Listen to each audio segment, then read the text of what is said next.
Hey, Chris Guthrie here with EntrepreneurBoost.com, and I'm filming my November 2013 income report. This was my best month of the year, and I finished with $86,401.31 in total profit.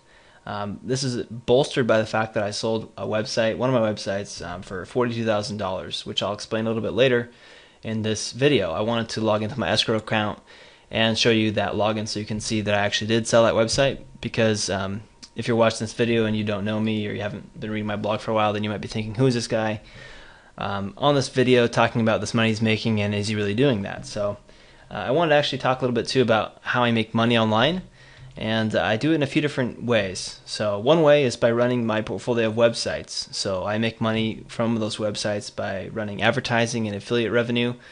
So Google AdSense would be a good example for advertising. It's just small banners that you put on your website in desirable locations where people are more likely to click. They click those, and then you make money from those clicks. Then obviously if you have a lot of traffic and a lot of clicks, then those can add up. Likewise, the same thing can be said for affiliate revenue, where if you have links on your website and then someone clicks through that link and they buy something, you get a commission from that sale. And so that's another way that those websites make money. Now, this is a gross kind of generalization and a very oversimplification of how websites actually make money, but I wanted to just kind of explain that if you're a beginner and you aren't really certain. So another way too I make money is from buying and then sometimes selling websites. And so in this case, it was selling websites.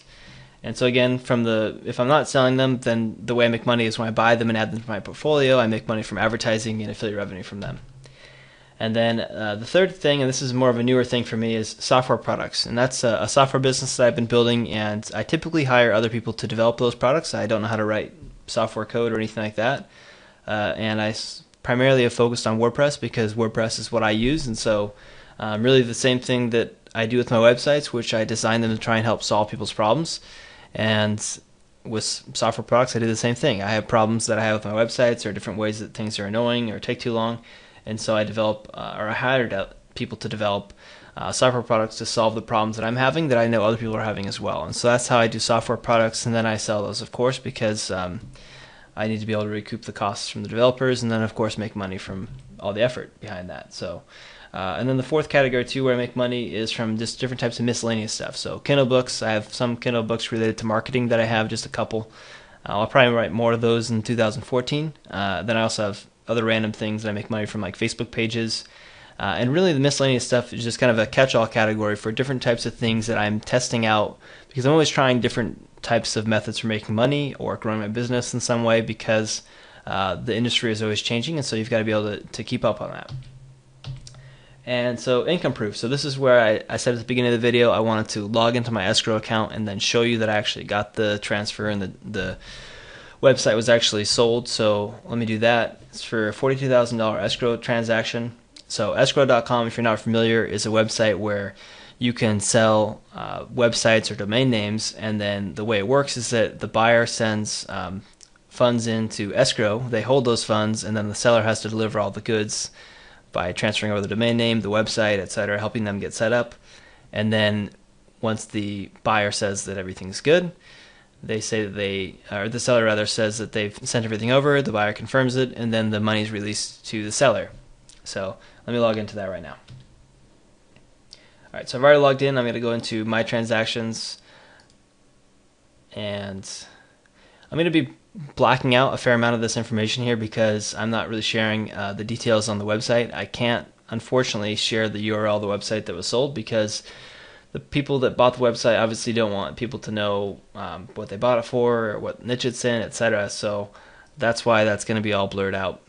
But here we go. November 5th, 2013, $42,000. The seller is my role, and if I click through into the transaction, you can see it was for a domain name transfer with website / content included, $42,000, escrow.com fee, $186.90. Typically, I split the fee with the seller and the buyer, regardless of which part I'm on, and people are usually amenable to that. And here on the side, you can see it says escrow.com pays seller, closing statement sent. So you know that in terms of the steps that escrow goes through to make sure the transaction's done, the steps at the end, the closing statement was sent, everything's done. So I actually did get this money as the seller. So just wanted to show that as well. I actually want to talk about too about that website, and so I'm going to do that now. Okay, so the website. I wrote a blog post about this in more detail. You can go to entrepreneurboost.com/55k-website-flip. Perhaps I should have used a shorter vanity URL in case you're typing this in from a video, but I'll leave this up there for a while so you can type it in if you like. But I basically purchased this website for less than $15,000 in early 2012. I didn't write any of the content. It was all outsourced. And I should mention too, I maybe take a few steps back, the $86,000 in profit I made this month, it's not all coming from just my own effort. Obviously, I have to be able to hire others or contract laborers or other types of people that can help me, because if I were to do it all myself, it just would be way too much work to be able to make that much money. I'm trying to scale my business up to the point where I can get to 7 figures a year, and most people that I know that are at that level, and just various friends that I've met online that are doing that, they all have teams of people helping them out. And so just like any other business, obviously you can't do everything yourself. If you are doing everything yourself now and you're trying to figure out ways to grow, then hiring people to help you would be one way. I started with contract people, and I'm at the point now where I'm thinking about hiring on someone full-time. I just haven't, because I kind of like working from home. And if I hired on someone full-time, I mean, I guess they could be remote worker rather, but I don't know. I guess if I wanted to hire someone on, maybe they'd be in an office and I could get an office and all that, but I haven't been interested in that. In any case, kind of a side tangent, but I wanted to point out that obviously you've got to be able to get people to help you if you want to be able to scale your business beyond a lower level 6-figure income, which is certainly possible if you're just working by yourself. That's what I was able to do. In my first full year of self-employment, I was able to make $150,000, which was my goal for the year. So income average for the past 12 months, it was $1,511.93. It's so specific because I had to actually calculate that all out for the buyer.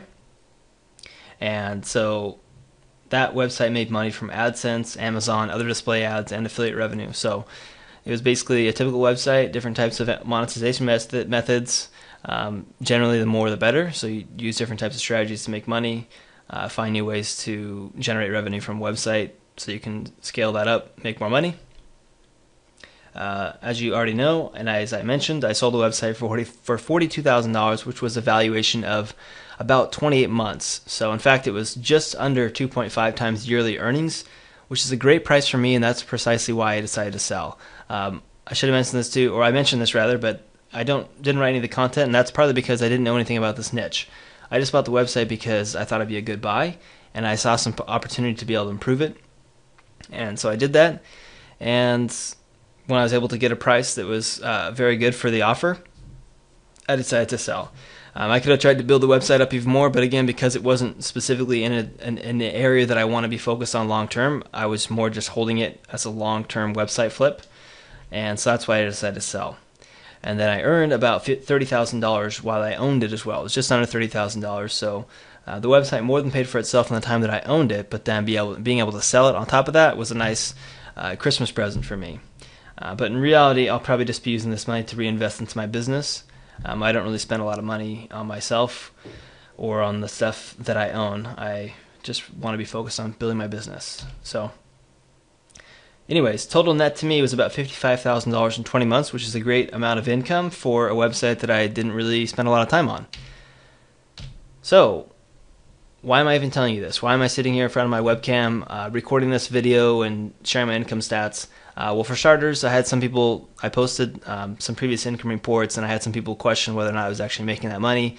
And so I wanted to just point out one of the largest sources of the income for me in November, which was the sale of that website.